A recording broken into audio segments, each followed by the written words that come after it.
Dawesville. I'm with Vermont Coverts, Woodlands for Wildlife. I, along with Kathleen Warner from the Vermont Woodlands Association, welcome you to Coffee and Conversation, or Conservation Conversation.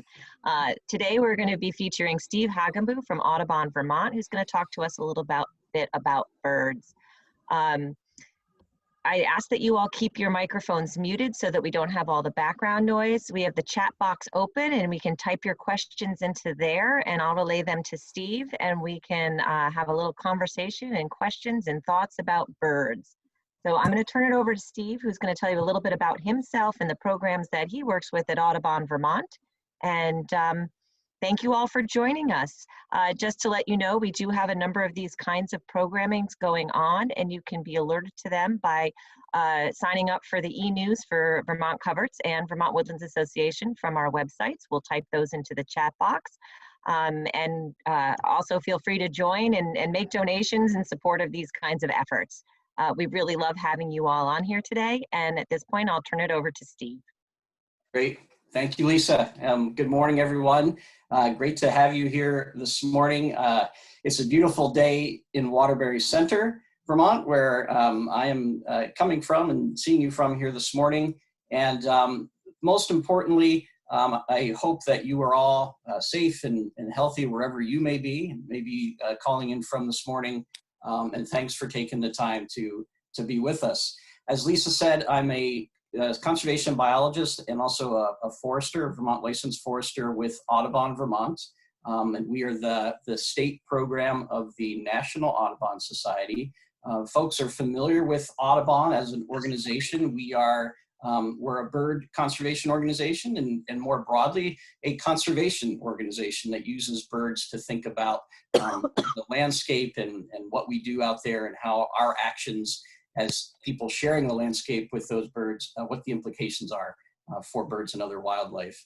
And simply speaking, the mission of Audubon is to protect birds in the places they need today and tomorrow.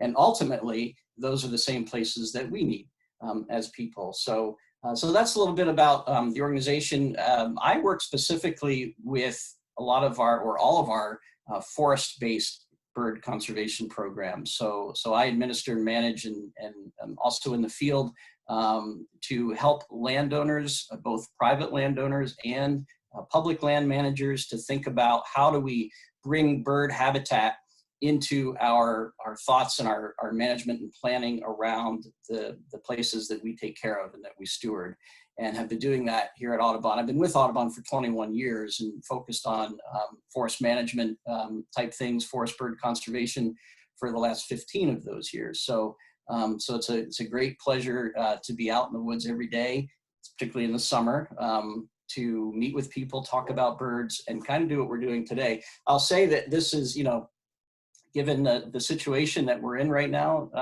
here in the world, this kind of a conversation that we're going to have, this is new for me to sit here and imagine, I've got my coffee here. So this is very informal. I'm kind of thinking this like we're sitting across from each other at some nice cafe out with outdoor tables. And we're just kind of drinking our coffee or tea or milk or water or juice or whatever it is that we have. And I don't have a presentation. This is very open, free form for folks to bring their questions that they have about birds and bird habitat and how we can think about birds when we're out there on the land. So that's what we're here to do. And I hope that we will have a rich conversation about bird conservation. That's a mouthful. Bird and coffee and conservation conversation. You say that 3 times fast. I bet some of the young folks here could do that much quicker than I could. So thanks for coming. And I guess, Lisa, you're gonna basically share some of the questions that are in the chat box, and we'll have a talk about them.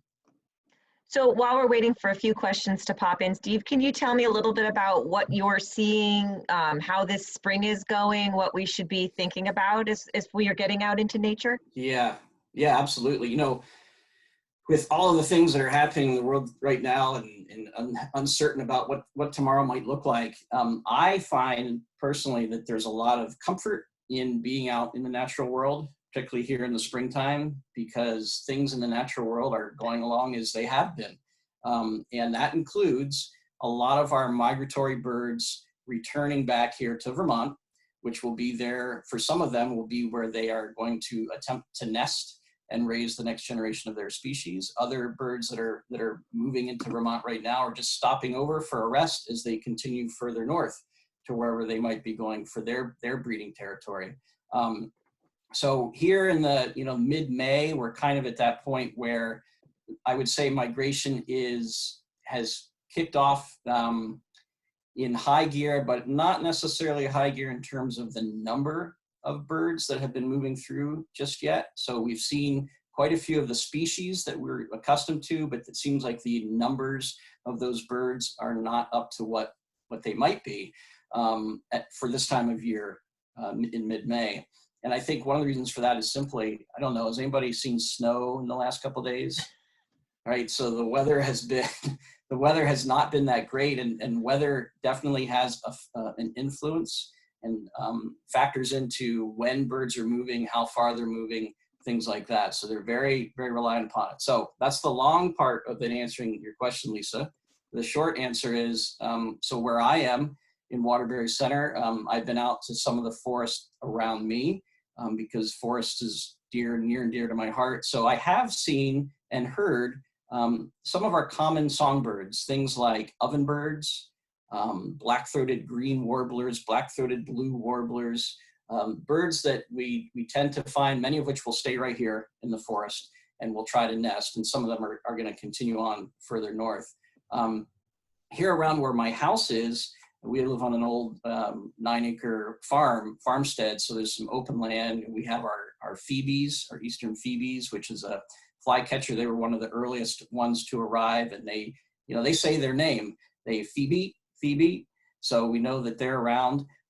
They're nesting up under the eaves of our barn, which is kind of cool to see. We've got plenty of song sparrows here, plenty of northern cardinals around here as well. We did see a Scarlet Tanager. My family did, my wife and my kids saw a Scarlet Tanager in our lilacs 2 weeks ago. And that's not a bird that typically we find here during the summer because we don't have a lot of heavy forest cover, and that bird likes more heavy forest cover. So I suspect it was just resting here on its way somewhere else in migration. But so that, there's quite a few of the birds we would expect to see, just not the numbers of them at this point. And I do believe, though, that tonight and even last night, there probably were some good movements. And I'm saying night, too, because these songbirds that I'm really giving most reference to are migrating. They are moving at night as opposed to the day.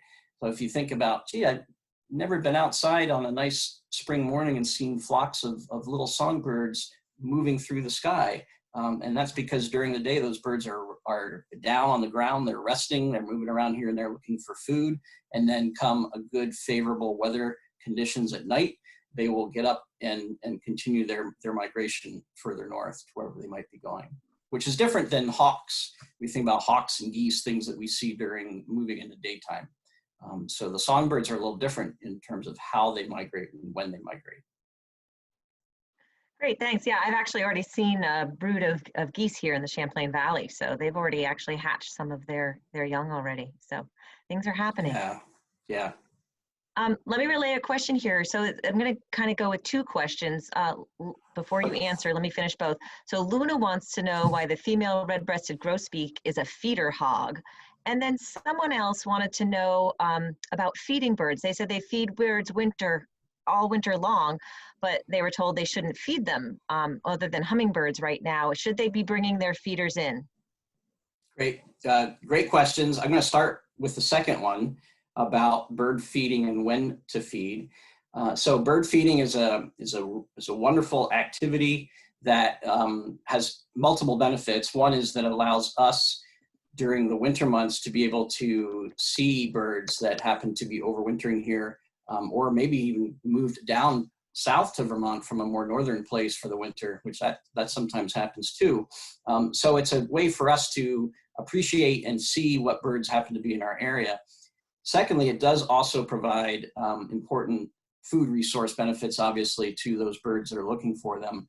Birds can find food, you know, on their own. The seeds that are out there on plants, and even some fruits, berries that are still hanging on, things like staghorn sumac being an example of that. So they can still find food, but it is helpful for us to provide it. But importantly, it is really critical for us to think about when we're doing that. So the time of year that we recommend people bird feed is sometime after, and this is for Vermont now, I don't know if there are folks from outside of the state, after the bear have gone into their winter dormancy period until the time when they come out of that. So I'm relating our bird feeding time to when bears are active. And the reason for that is not only do birds like the feeders, but so do bears. And I'm sure we've all heard situations where bears have come to people's feeders. People have gotten some very interesting videos of bears doing some pretty acrobatic things to get at food. But that's not what we want, because what happens is that bear will likely continue to come to your feeder if you leave it up, and eventually it will be considered a nuisance bear.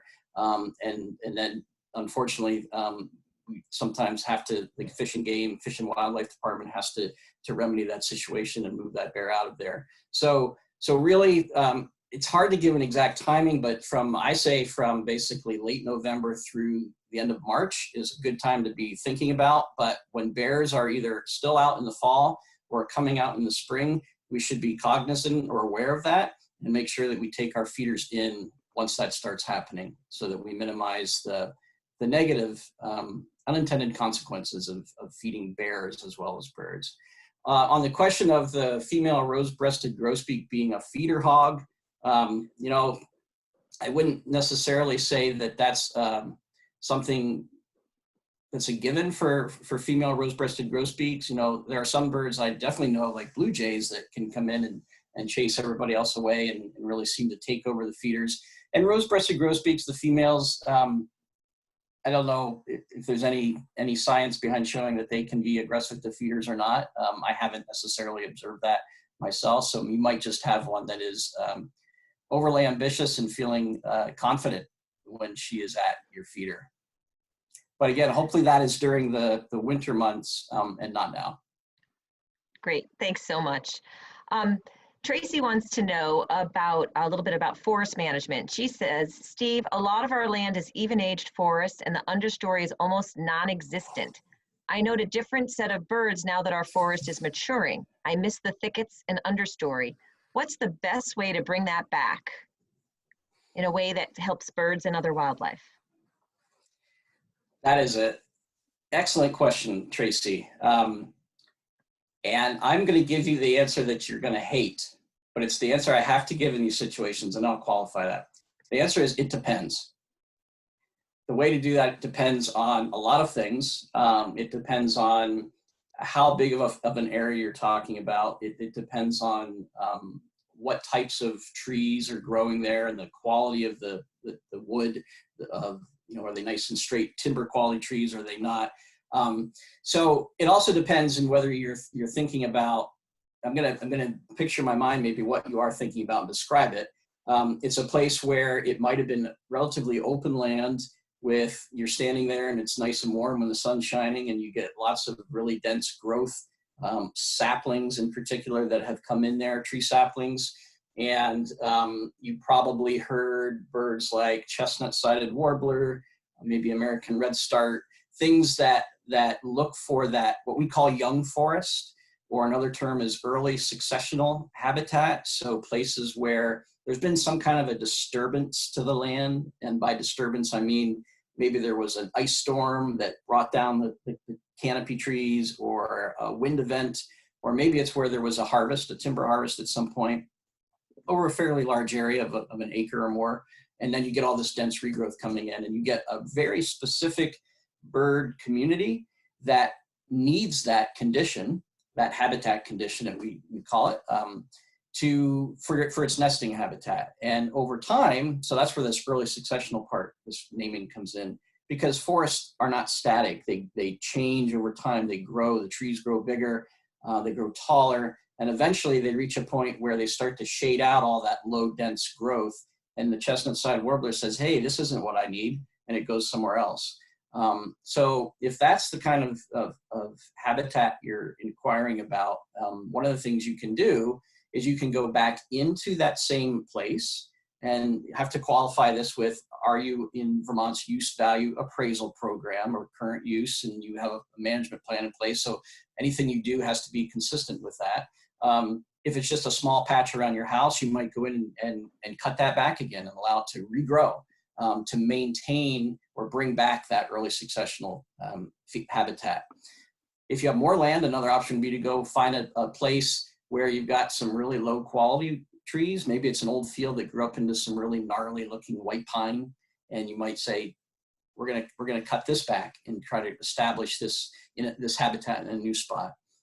So those are, some initial ideas and thoughts about what you might be looking to get back to, and some ways that you could achieve that. But really, to fully understand it, it requires having a natural resource professional or other knowledgeable, even a landowner that lives next to you who's familiar with these things, like a Coverts cooperator, for example, who's been through the training, could come and also talk with you about that.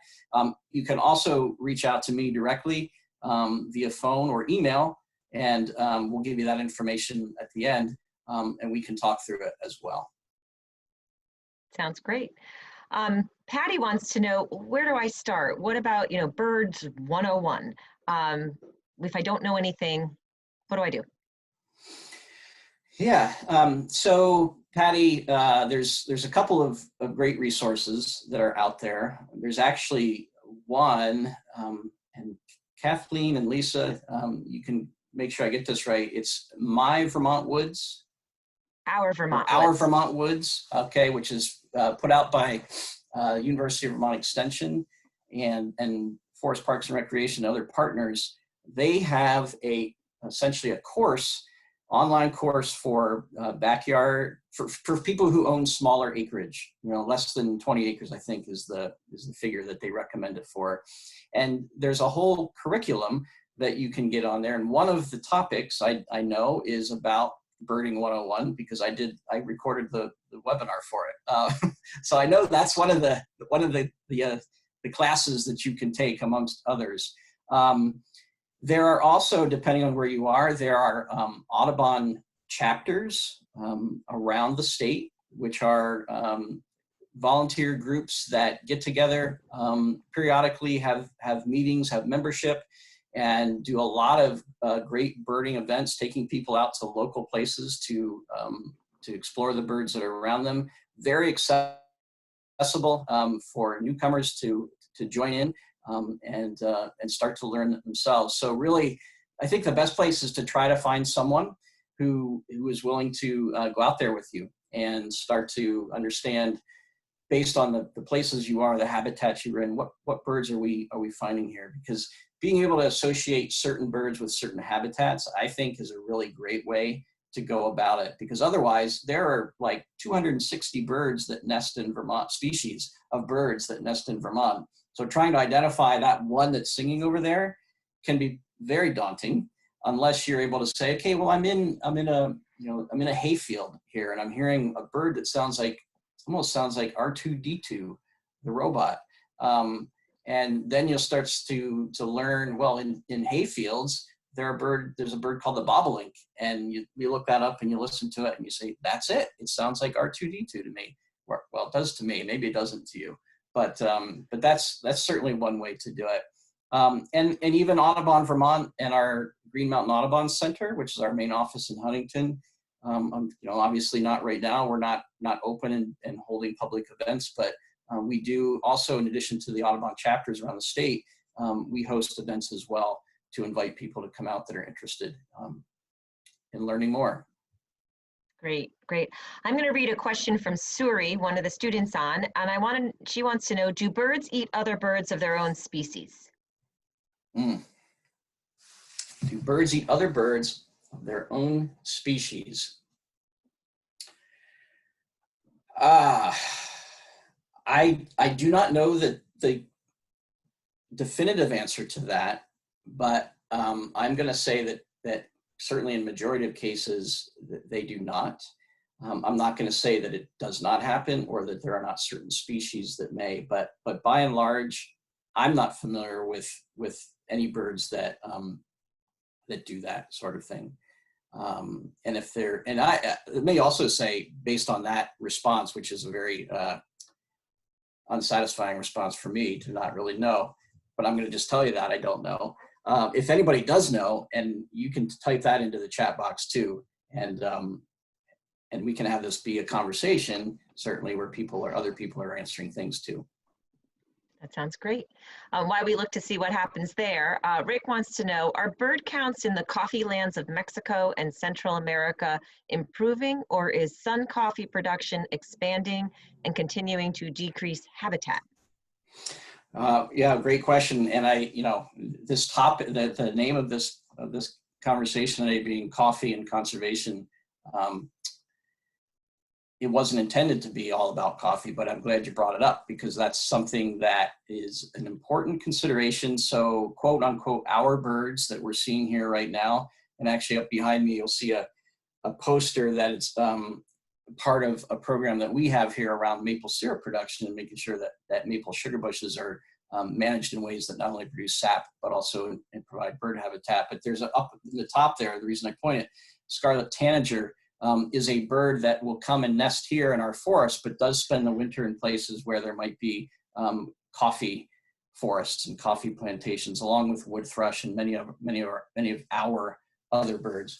So I don't know, though, to answer the question about are those more open monoculture, clear the forest and plant coffee shrubs, if that's increasing or not. I will tell you that there is an extremely big difference between those kinds of that type of coffee production where forests are cleared, coffee shrubs are planted, and it's just kind of an open monoculture of nothing else. Those places we do know support very low bird diversity. So the numbers of different species we'd find there would be pretty small relative to coffee actually does grow. It's a shrub that grows in the forest setting. So this, you've heard of perhaps shade grown coffee before. That's what that's getting at is we're growing these shrubs more under a natural forest canopy. And there is a thing that you may be familiar with, which is bird friendly coffee. So it's a certification of coffee that comes from those shade grown and meets other qualifications. It's something the Smithsonian Migratory Bird Center is kind of the gold standard for that certification, the bird friendly coffee. In those places, and there's a range, it's not just monoculture or shade grown, there's actually a range of conditions that coffee can be cultivated under. And as you move from the plantation, open plantation along the gradient to a natural forest, then the diversity of species of birds increases all along that gradient. So you get into the forest and you'll see a lot more birds. And again, our birds that are wintering down there. So when we do think about conservation and making sure, hey, are we going to have scarlet tanagers and wood thrush here? We have a role to play in Vermont because this is their breeding habitat. But we have to think about full life cycle conservation and what's happening in migration for those birds and their wintering grounds. And coffee plantations are an important part of that. So we can all, with our coffee, look for that. And I will admit this is not bird-friendly coffee today because I have been, during this time, I've been trying to support some of my local coffee roasters here. So it is socially responsible coffee, but it's not bird-friendly. But that is an option. You can order that online. Birds and Beans is one. Audubon also has a bird-friendly coffee. So it's definitely helpful. It's something we can do to support bird conservation, even if we're not landowners, we can't manage land, but we can do something about where those birds are wintering by supporting those coffee growers that are part of a program. Great, great. I'm going to go back to our birds eating other birds. So Yeah. I didn't know it's many birds eat other birds, but not their own species. So like hawks will eat, other small birds. Kristen notes that she can speculate, this is from Kristen from the Birds of Vermont Museum, that gulls or raptors might eat others young under certain circumstances. I would suspect that only those birds that are omnivores or prey on other bird species could do this. But she says she's not an ornithologist, but it's some good thoughts there. Yeah, thanks, Kirsten. Okay, let's get back to some questions. I had to scroll down. So, so Sam has a little problem with a robin that attacked their picture window and messed the porch up with his deposits, he notes. They've covered the window with brown paper and it stopped on that window, but now it's moved to another window. Any suggestions on how to get him to stop that are safe and harmless to him? Well, it sounds like you're off to the right tactics, because you know what we're experiencing, what you're experiencing there, and I'm sure there are other people who have experienced this. This is the time of year when some birds will fly repeatedly at a window. It could be on your house. 2 years ago, my truck side mirror was the chosen offender that a robin for a week or more just would not let it go, relentlessly smashing into it.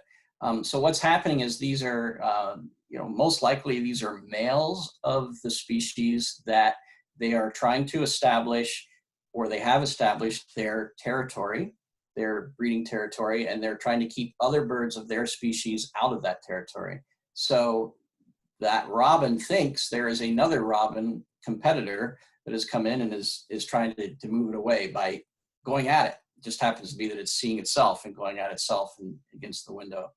So there's a variety of, putting something up that blocks that reflection so the bird can't see itself is helpful, and it sounds like it worked in one situation. People will hang things like old CDs. I know that's kind of an outdated thing, so all CDs might be old now, but you can hang those out and they on the outside and they'll spin around in the breeze, and that light flashing off of it might be enough to deter the bird from wanting to come by. There are silhouettes of birds of prey that people have put on. I don't know if there's one that has proven better than another. I know, speaking of the Birds of Vermont Museum, which is our neighbors and friends down the road from the Audubon Center, they put some mesh up over their windows so that the birds can't be slapping against that hard surface. And I don't know, maybe Kirsten can talk to that too, the success of that. So I don't have a solution other than, I think, understanding the problem or the issue and why it's happening is number one. It sounds like we already know the answer to that. So anything that would help to prevent the reflection from happening or not permit the bird to be able to get to that window to harm itself or make a mess all over the deck there underneath it. Using some of the methods that we just described would be my place to go. This isn't directly related to that, but I'll just mention it anyway because it's a big issue in more urban areas right now during migration. Is this concept of lights out. It's something where when birds are migrating at night, as we mentioned before, they are often drawn to lights that they might see. And in many urban settings, that can be pretty devastating for birds crashing into those windows. So there's a lot of campaigns around encouraging people. Now, around your house, it's not going to make that big of a difference. But in urban settings, again, to turn lights out at night. Don't leave those lights on in those big, tall buildings because of the fact that things are going to very possibly be crashing into them, and that would be the end of that migration for that individual. So just another window oriented point there. Great. Another question about birds kind of influencing our actions or around our houses. Becky has a robin that's built a nest above an entrance of what's been a vacant apartment, and now they want to work on that apartment and it's ready for new tenants, and obviously the mama bird is pretty upset, and she wants to know, is it safe and legal to try and move it? Yeah, unfortunately it is not legal to move nests, particularly of migratory species, which robins would fit into that category. There's for good reason, there are pretty stringent laws against having impacts on migratory birds, thankfully, but also in this case, unfortunately, because you do want to use that, but it is not legal to go and move that nest to a new location. And So I don't know what the solution is for you in this case to have new tenants moving in. I assume there's no other entrance to use for the time being to get into that space, but otherwise you simply simply alert the tenants that moving in to the fact that there are robins there, which is really cool, but be aware of that and wait a few weeks here until they are able to have their young, which they may have a couple different clutches, a couple different times they'll lay eggs in that nest, but eventually that activity will have moved on, the young will have moved on, and then things can get back to normal there. Okay. Michael wants to know, should Phragmites be controlled or left unmanaged in a bird habitat? And I would expand that to, what about other invasives? You know, what's the thought on that in birds? Yeah, good question. One that's coming up more and more today in all areas, but in Vermont in particular, especially southern Vermont, but now continuing to move north all the way up through the state. These non-native plants many times become invasive. So non-native means it's not a plant that we typically would have found here in Vermont. It gets brought here through a variety of means. Wasn't all that long ago that certain things like autumn olive were promoted as being good for wildlife because they produce a fruit. Those things were encouraged to be planted, and we now, it's a non-native. So now it becomes invasive in some places, which many of these plants do. Non-native and invasive, kind of two different things. Invasive means that it's a plant that ends up really taking over a particular area and excluding other vegetation from being able to grow there. And the reason it does that is because many of these are very prolific cedars. They have a fruit often that is abundant, and unfortunately birds will eat those fruits in many cases, and they'll then transport the seed somewhere else and deposit it, and that helps a new occurrence of that plant grow. So any non-native plant will be used by birds, whether it's birds nesting in a honeysuckle or eating its berries. Birds will use them. That doesn't mean that it's a good thing or that it's desirable. It's actually not desirable. So a couple of reasons. One, we do know the research shows us that there are many fewer native insects that use non-native plants, which kind of makes sense. And insects this time of year and right through the middle of the summer is the predominant food source for a lot of these songbirds in particular. So if we have a lot of non-native plants across the landscape, we're going to have fewer insects that will help support and feed those adults and also the young that they're trying to produce here. The other aspect of non-native plants is that some of them, I won't say all, but because there's some uncertainty and conflicting evidence in the literature, are not as nutritionally valuable for birds. So when those fruits become ripe late summer and into early fall is just when our migrant birds are getting ready to head south, and they're starting to really fuel themselves up, eating a lot of food to add body mass, and the fruit that they're eating is an important part of that. So some fruits, birds are not processing, they're not getting the same nutritional quality out of them. Things like buckthorn have chemicals in them that basically make it go right through the system of a bird, so they don't really absorb anything out of it. So whether it's, Phragmites is another one that grows, tends to be more in wetter areas along ponds, wet fields, things like that. It's desirable to try to control those non-natives as much as you can, and there are a variety of methods for doing that. There's a great website, vtinvasives.org, that lists pretty much all of the non-native plants that you might find in Vermont and provides control measures. We used to use this word, and some people still might, to eradicate these plants. I believe that we are, for the most part, beyond total eradication and getting rid of them completely from the landscape. I think we're now in a management and a control mode where we're trying to minimize the spread to new areas. And if you have a piece of land and you all of a sudden you notice this, you're really, what's that plant over there in the forest understory? It's got some little red fruits hanging from it. It's got thorns all over it growing low to the ground. It's a Japanese barberry, most likely. And if you only have one, now's the time to address it so that it doesn't spread to other areas of your property. So controlling it the best you can, especially when you have minimal amounts of it, now's the time to get out there. Great, thanks. There's a few people, Julia, Tricia, Linda, all had similar questions. For those with, smaller yards, or they want to improve habitat in their yard for birds, what can they do? What 5 native shrubs would be beneficial to attract birds? They just really want to improve where they are for birds. What can they do? Yeah. Well, first, thank you for wanting to do that.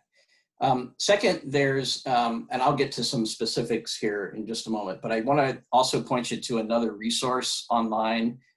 It's another Audubon resource called Plants for Birds. And if you just Google that, you'll be taken to it. It's a really awesome website because you can put in your zip code and it will give you a list of native plants that would be appropriate for your locale. It will go also as far as giving you either the choice to select this or just to see what kinds of birds am I looking to support. Am I interested in supporting thrushes, sparrows, finches? What is it that I'm trying to provide a food source for? And it will then narrow that list down even a little bit more to native plants in your area that produce something that's good for those groups of birds. So it's pretty awesome. And also will go as far as, I think in most cases, it'll give you the name and contact of a local nursery where you can go and find those things, which is also awesome. So some of the main things, anything that's a native fruit producer. So the dogwoods are great shrubs to plant. High bush cranberries are another one. Service berries, nanny berry. There's anything that has this berry to it.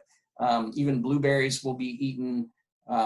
Raspberries and blackberries. All of these native shrubs that produce a fruit. Many of them will be used by some bird at some point in the year. So those are some examples, and I would again point you to the Plants for Birds website to get some much more extensive list of things for your specific location. Okay, there's a question about not cutting trees or cutting trees. Is it okay to cut trees if I want to improve habitat for birds? It is, and that's, there's an understandable thought that the best thing that we could do for wildlife and for the environment is to just let it do its thing. Leave it alone, because nature knows how to take care of itself. And you're right if you think that, because it does know how to take care of itself, and it does not need people to necessarily do that. Having said that, however, people have been here for quite a while, and the things that we have done have altered that landscape quite a bit. So we can do things now, even though the forest may not need it. We can do things that can help make the forest or whatever other type of habitats you have better places. We're trying to restore them in some cases from some of the past activities that we've applied to them. So among those in a forest is, someone mentioned early on that we have these, a lot of our forests in Vermont are what we call even-aged forests, where there's basically, even age means essentially all of the trees, or the majority of trees in that forest are all within maybe 20 years of age of each other. Many times when you're standing there, you can tell that. I mean, the trees are all essentially the same height. They might be 60, 80 feet tall, and there might be some other trees in the mid canopy or shrubs growing on the ground, but probably not a lot of them. And that's a remnant of our past land use. So what's Vermont's forest cover today? It's about 78% of the state covered in forest. It wasn't that long ago, 100, plus years, if that, where it was reversed, where only about 20% of Vermont was forested and the rest of it was open. And that was land that was cleared for agriculture.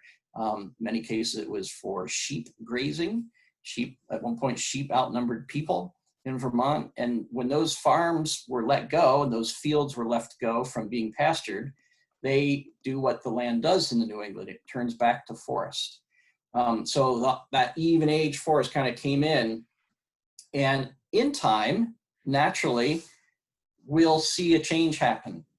If we wait for a forest to be 100 to 150 years old, trees will grow big. Some will die because they get shaded out. Big trees will grow big crowns, and someday a big wind event will come and there goes that tree down. You've now got a big hole in the canopy of the forest. Sunlight comes in, new trees grow. So that's kind of how our forest naturally would work. But we have to wait for that. And in the meantime, birds are declining in population. We need forest products in our day-to-day lives. As a matter of fact, what a great example in toilet paper today. How people are looking for toilet paper, it's a forest product. And so managing the forest for these multiple benefits, habitat, things that we need, is important. It doesn't have to happen everywhere, but it is an important part of the mix of what's going on out there. So that is a long-winded way, and I can be long-winded, so I apologize, of saying yes, cutting trees is a good thing in the right situation with the right goals and objectives that we have for what we're doing to enhance habitat and also to get the things, the wood, the fiber for the products that we all use and need every day. It's very important, though, to make sure that you seek out professional guidance to help you with that, to have a plan for what that's going to look like rather than just going outside. I'm just going to start cutting a bunch of trees on my property. You could do that, of course, but you might not get the result in the end that you're looking for. Okay. Follow up on that, and I do want everybody to know I'm working my way through the chat box, so hang in there. I will get to your question. Margaret was wondering about the age of forests and biodiversity. She was on a recent webinar where someone spoke about wildlife species richness and its highest in older forest, and went on to say that younger forest is not needed for biodiversity and the benefits of mature trees add the, that is an additional reason to keep older forests thriving. What's your thought on that? Oh boy, this is great. These are the things that I spend my days thinking about. This kind of topic. I'll say I don't quite understand the messaging that younger forests lack, if that was what the point was made, lack diversity.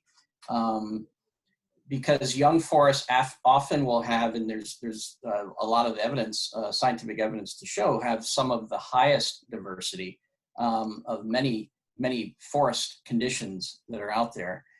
And then you go through, so young forest, I mentioned this earlier, this young forest are early successional habitat. Typically it's a time frame that goes from year 2 or 3 after whatever this disturbance was that created it, wind event, ice storm, harvest, up until 15 to 20 years after that disturbance. That's the period of time when we have this real dense, low growth. There's a lot of species of birds in there, and there's a lot of other wildlife too that use that. Then we go into, in the geeky forestry terminology, a period of growth we call stem exclusion stage of a forest. Basically, that's a fancy way to say you get these even age forests with little understory growth. There's not big trees, there's not big dead trees on the ground or standing. Those forests tend to have the lowest value for supporting the diversity of wildlife. And then as you move towards an older forest, 100+ years, so we go from essentially 20 to 100 years, that time frame is typically natural, in a natural forest would be the lowest value for diversity. You get above 100 years, now you start to see we're past that stem exclusion, And we're into now the understory reinitiation phase, where big trees fall down, sunlight gets on the forest floor, and new trees grow up in there. And now we start to add diversity back in there as the forest matures and gets older. So kind of the two ends of the spectrum, if you will. Young forests and later successional forests have the greater diversity. And that mid-range is when it's going to be lowest. But young forests definitely have a lot of diversity, a lot of biodiversity. So the question that often comes up is, what's the best way to balance that young forest on the land compared to the older forest that's on the land? And there are guidelines, recommendations for that. It all comes down many times to objectives, but what a landowner's objectives might be for their land. But Audubon Vermont suggests that for forests, we have on our landscape somewhere between 3 to 5% of that landscape be in these young forests, 0 to 20-year-old forests at any given time. And that's relative to somewhat mimicking the way nature would do things. If we weren't here and over hundreds of years, how does the forest naturally create those conditions? So it creates about that much, even a little bit less than that in the northern hardwood forests of Vermont. But we have a 3 to 5% starting point to consider that question. Great, great. And I can also mention the Vermont Conservation Design is it's a map really, but it's sort of a program that's looked at what do we have and what do we need to maintain here in Vermont to keep the diversity of wildlife that we enjoy so much. How much do we need in early succession? How much do we need in mid and late succession? So that's another resource that people can go look at. Yeah, and that's great. Thanks for bringing that up, Lisa, because that statewide, that same 3 to 5% recommendation is there. And then you can break it out by what we call biophysical regions of Vermont. So specific areas of the state, it'll give you a more specific range. So some places might be 1 to 2%, other places might be more of 5% as a target to shoot for based on where you are. So great resource. September's asked a question. She wants to know, what is the most popular bird in Vermont? Well, the most popular bird in Vermont, I'm going to have to say it's the state bird. Does anybody know what that is? Type it in. Type it in. The hermit thrush. The hermit thrush. That's right. Yep, the hermit thrush is our state bird. And they're here. They're back. Of course, I've been noticing quite a few of those around as well. I don't know. I mean, that's my initial reaction to that question is simply for that reason. I don't know. I guess it's the most popular is based on who you're asking, where you might be. That's right. No, that would be more question like, what's the best bird would be based on who you are and who you ask. So my answer is the hermit thrush. I'll stick with it. Great, great. Lily wants to know, how come there are songbirds that don't really make pretty sounds? Sound beauty is in the in the ear of the listener, I guess, maybe. But no, you're right. Like the wood thrush. We're gonna try this out. Bear with me for a second. So I'm using my my Audubon app on my phone here, a free app that you can get. And I'm going to just play it for you. Hopefully you'll hear it so that you can understand what I would describe as a very beautiful song.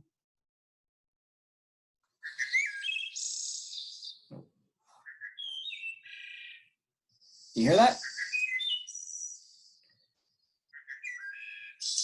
So it's this flute-like, it's just a beautiful song from my perspective. Whereas some other bird, let me think of one here and find it. I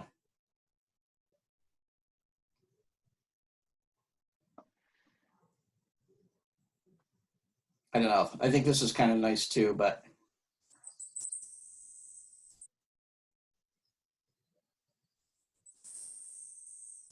You hear that? That one's really hard to hear. It's hard to hear. It's a high pitch, just kind of a Almost sounds like sleigh bells. I think it's kind of nice as well, but it's not definitely the same as the wood thrush. This is a black-poll warbler. Black-poll warblers, we'd have to go during the breeding season. You have to go up high in elevation, up Mount Mansfield or Camel's Hump or the Northeast Kingdom in the spruce fir forest to hear that. But it's really, what's the purpose of songs? Really, I guess is the question. And those songs are used by birds. It's typically the male who sings, and the male sings that song for two main reasons. One is to define his territory, his breeding territory, so that other males know that a specific area has already been claimed.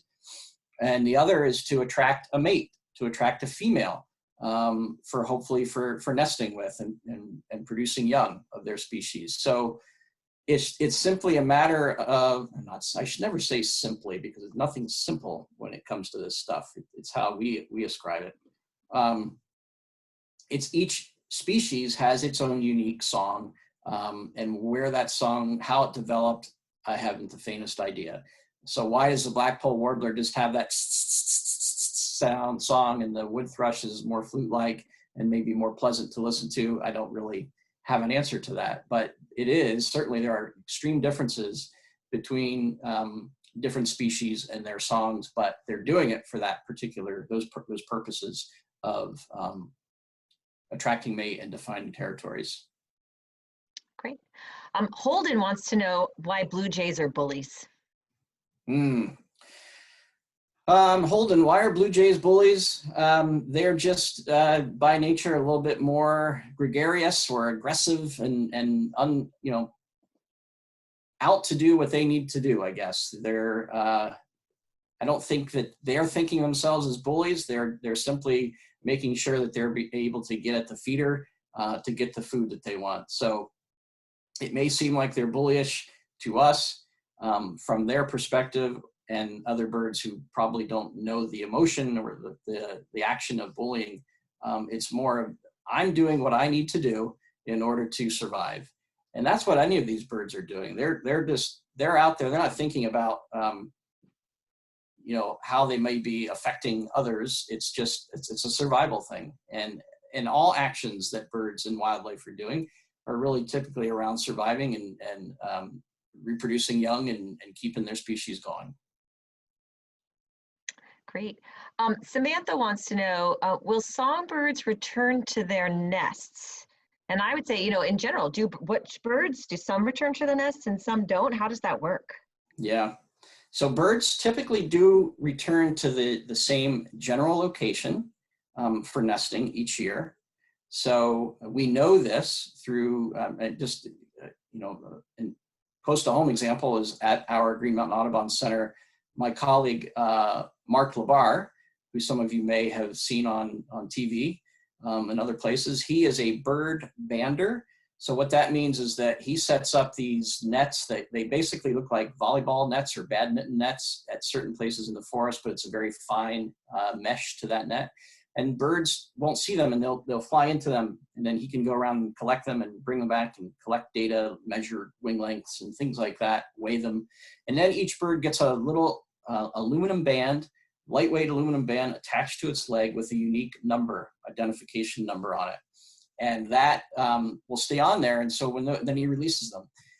When we then catch a bird next summer and we see, hey, this bird has a band, and we look at the number and we see that we go back into our notes and we see that number matches a bird that I banded last year. So here's the same bird in the same net that I caught it last year. So that tells us that birds are coming back. They're using the same general vicinity. Whether or not they use the same nest really is dependent upon the species. So for some, particularly those birds that put their nests out in areas that are going to get hammered hard by weather and tend to get beat up, they don't use the same nest. So they'll rebuild a nest, but they'll do it in a relatively same general area. Other birds, like the eastern phoebe that I mentioned earlier, that is nesting in the barn under the eaves, it is using the same nest, and it's kind of adding mud and moss to it. Bald eagles, osprey, like those kinds of nests will get used and they get added on year after year. And that's why some of these big stick nests that you'll see get so huge and heavy, because they're being used repeatedly and being added to. So it really depends on the species whether they reuse the nest, but many of the birds will, in general, come back to the same area to try to nest. Excellent, excellent. Holden has another question. He has a woodpecker and he doesn't know what food it likes, and it's a red-bellied woodpecker. Can you give him some tips on what they might like to eat? Yep, so red-bellied woodpeckers, that's kind of a neat one, because that's a bird that, and it was Holden, correct? Yep. Not sure where you're at, Holden, but that's a bird that we didn't really see a whole lot of in Vermont until the last maybe 10 years or so. And it started creeping into southern Vermont, and now it's moved its way up through the Champlain Valley and into other parts of the state, because that's typically a bird of more southern areas. So, so that is pointing to, is a changing climate making conditions more suitable for some birds to expand their range northward. But to the question, most of our woodpeckers are insect eaters. So they rely upon finding insects, particularly in either dead trees, standing trees, which we call snags, or even in live trees that have insects in them boring around. So that when you see woodpeckers going to trees and tapping on them, sometimes it's to excavate a nest cavity, or it might be to, since they don't sing, that's their way to communicate, is tapping on trees, drumming. And other times it's to look for those insect foods. So in the wintertime, with our woodpeckers that stick around, suet, which is fat, animal fat essentially, with seeds put in it that you can get, is often one of the most preferred foods for woodpeckers. Great. Are there certain types of nesting materials or food that birds especially like? This comes from Lewin.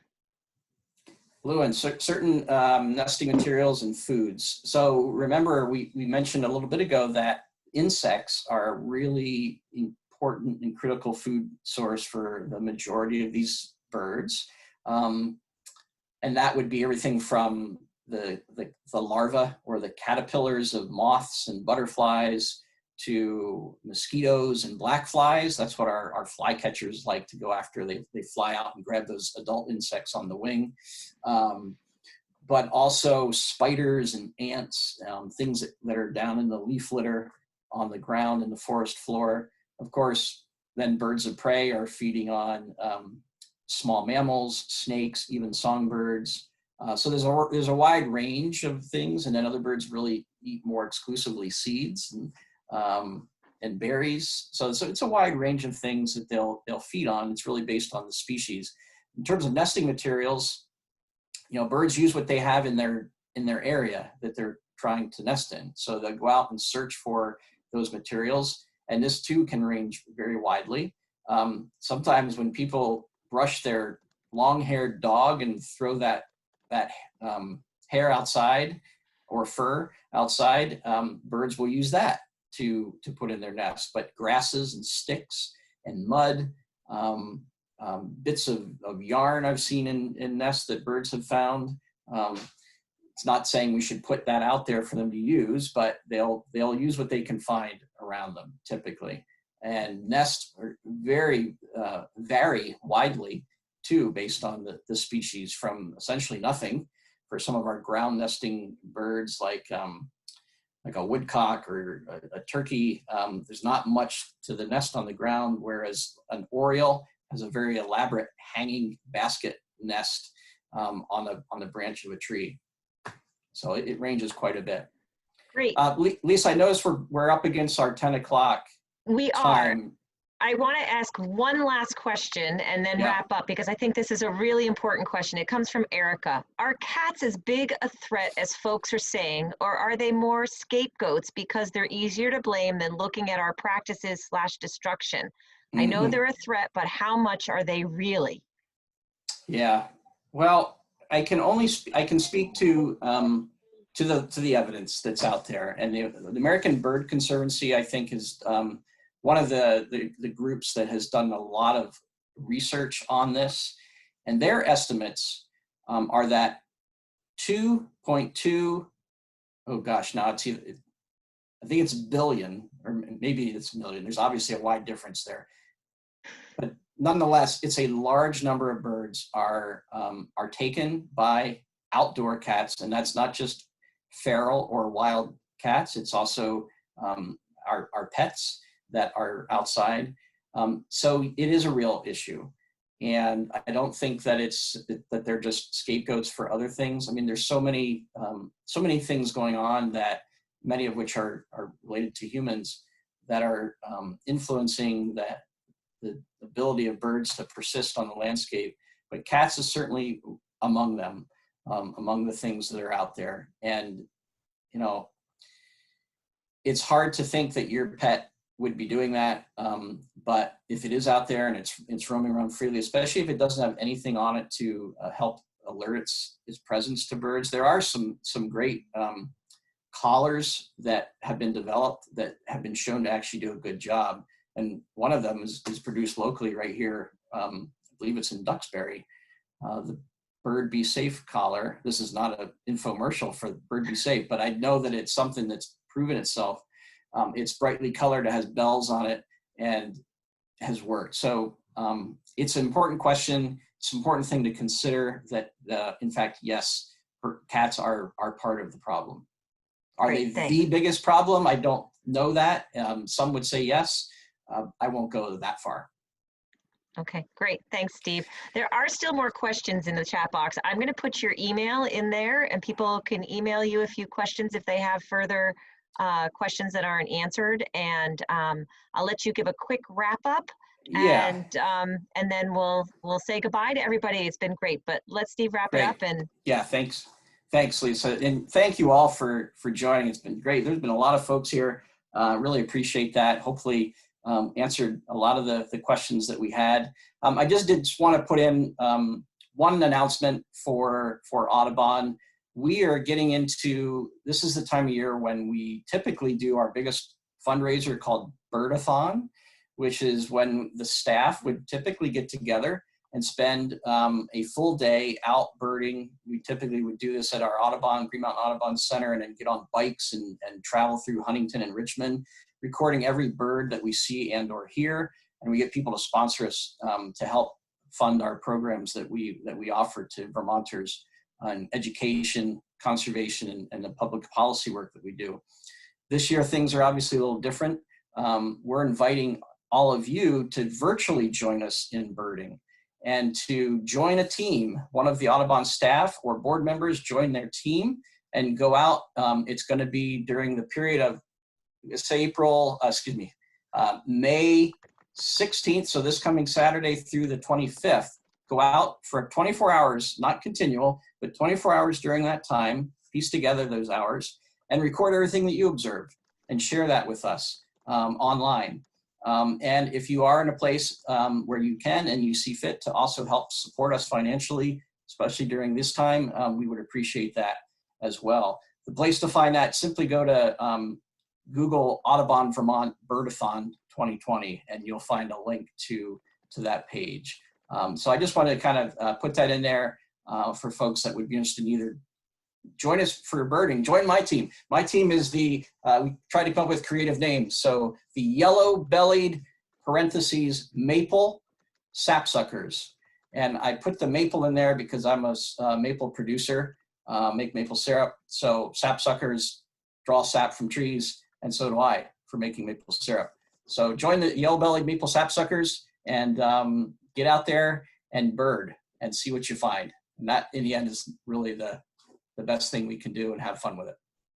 great, Steve. Thank you. Vermont Coverts and Vermont Woodlands Association, thanks you all for joining us today. Again, you can get some of our e-news by signing up on our website, join, donate. We appreciate any support we can get so we can continue to bring programs like this to you. I'm going to turn it over and let Kathleen say a goodbye as well. And thank you all. Yep, thank you all for being here. You know, I would mention that one of the things Vermont Woodlands is doing right now is a weekly challenge for some of our students who are not in school and looking for things to do in the woods. So it's Into the Woods. There's an Instagram page and a Facebook page. I'm not very well versed on that, but Google those and check on our weekly challenge. We're having winners drawn every week and sending out prizes too. So Into the Woods, Vermont. Yeah, do it. Get out there. Thanks all for Excellent. being here. All right. Bye all. Thank